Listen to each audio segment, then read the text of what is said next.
Hey guys, what's going on? It's Tim with Game Changer Sports Network with another episode of Inside the Ice. Tonight, I'm going to be discussing what my thoughts are on the playoff round so far, along with the Washington-Pittsburgh game that's in first intermission right now. We have very exciting hockey going on right now. We have Nashville playing Winnipeg tonight at 9:30, and like I said, Pittsburgh playing Washington tonight right now. That is at intermission. Tomorrow night, we're going to have Tampa Bay and Boston, and then we're also going to have San Jose and Vegas. Tonight, I'm going to start with the Nashville and Winnipeg series. Game 4 of that series is tonight at 9:30 in Winnipeg. Winnipeg leads this series 2-1. They've been able to get a win in Nashville and a win in Winnipeg. I believe this is a must-win for Nashville. The way that Nashville is going to beat Winnipeg this series is only if their league-leading scoring defensemen can score, and their first line and all their goal scorers, who were the leaders of the team during the season, can start producing at the rate that they were producing in the season, as their fourth line has carried the Nashville Predators so far this year, I feel.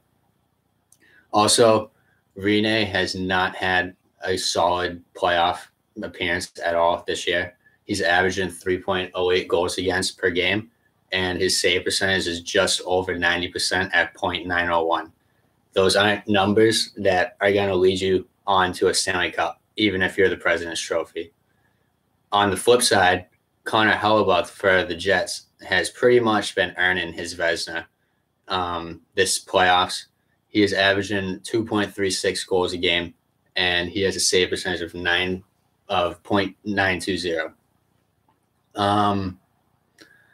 If Hellebuyck can continue this and he can steal a couple shutouts from the Predators, this series is over. If Winnipeg wins tonight in Winnipeg, maybe this goes to Game 6 because maybe Nashville can take Game 5 back in Nashville. But Nashville needs to tie this series 2-2. Nashville also needs to win a game in Winnipeg. They lost their home ice advantage by losing Game 1. If they can win a game in Winnipeg, they win the series. If they can't, they will not win the series. Another important thing that I find interesting is the Nashville Predators need to look out for Patrik Laine. He was up there in the league's leading goal scorers this season, and so far he only has 3 assists in this series against Nashville. If he can get hot against Nashville, this series is also just done, over. Staying in the Western Conference, the next series I'm going to talk about is the San Jose and Vegas series. This series is as even as I expected it. Both teams have one regulation win, and both teams have one overtime win. Both teams have one home win, and both teams have one away win. Fleury is still standing on his head. He's averaging 1.53 goals against per game, and he has a save percentage of .951. That's unheard of in playoffs so far. He also has 3 shutouts, so that's 3 games that the Knights have where all they've had to do is score 1 goal. Even after allowing 7 goals in Game 1, Martin Jones, the San Jose goalie, is still only averaging just above 2 goals a game with a 2.01 goals against average.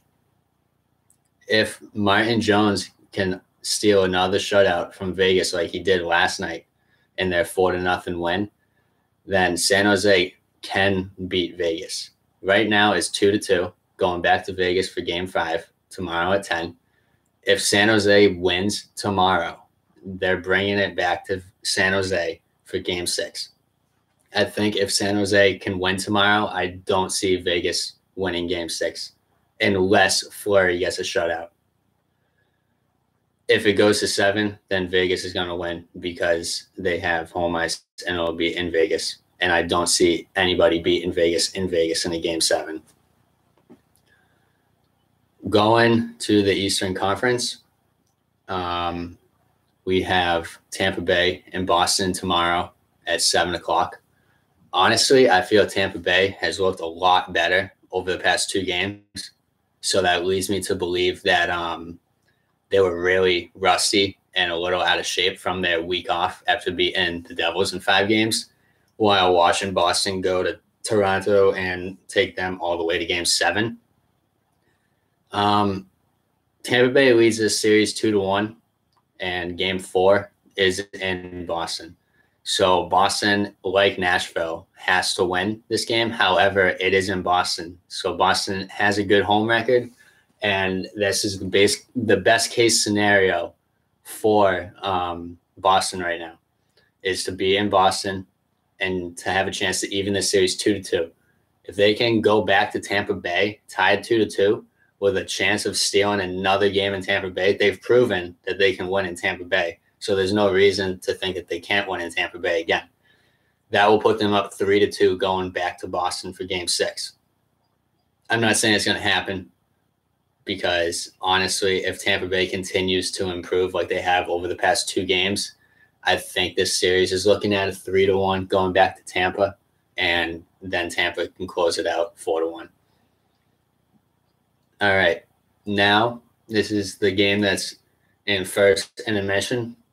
The last time I checked it, it was tied 0-0. Pittsburgh needs their people back. They need Malkin back. They need Hagelin back. They need Kessler to be healthy. Aston Reese breaking his jaw and getting a concussion in the last game is not going to help him. But Jake Gensel is making a bid for the Conn Smythe, honestly. So far, he has 19 points in the playoffs, 8 goals and 11 assists.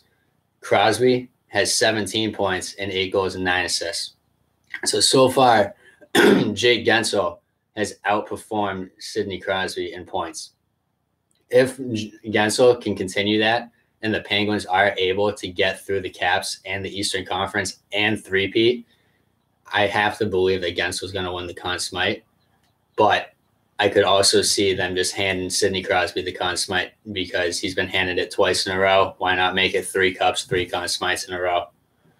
I would probably shoot myself, but I hope that doesn't happen. On the Washington side of this series, Ovechkin is carrying the team. He has 8 goals and 5 assists and 3 overtime goals. His last overtime goal, he batted the puck in, like using his stick like a baseball bat. So I think that's pretty impressive.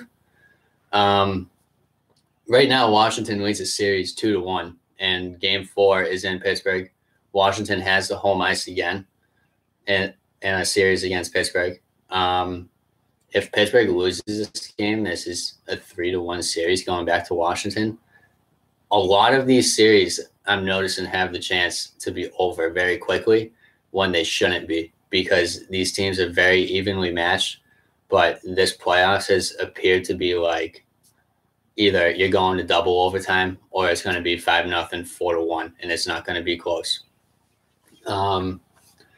There's 2 reasons that the Capitals are even in the second round, in my opinion, and that's Washington and that's Ovechkin, like I said, and then that's Holtby coming in the first round. And ever since he came in the first round, he has a 2.08 goals against average and a .925 save percentage. I don't even think the Capitals get past the Blue Jackets if Holtby didn't come in and play as good as he did. Tom Wilson was suspended 3 games for his hit on Aston Reese. I believe that a big reason he was suspended is because he's been suspended twice already in the regular season for hits. There was a clear intent where he targeted the head as he lifted as he was just about to make contact. And there was also head contact. And then to top it off, you break a guy's jaw and give him a concussion. So that guy's jaw is going to be wired shut for at least a month, maybe. I think 3 games is appropriate for a guy with a lot of history. If the weird part is if that hit occurred about 5 to 6 inches lower than it did, then it would have just been a perfect hit. Like coaches would be using that hit to show youth hockey players how to hit if that hit was just a little bit lower.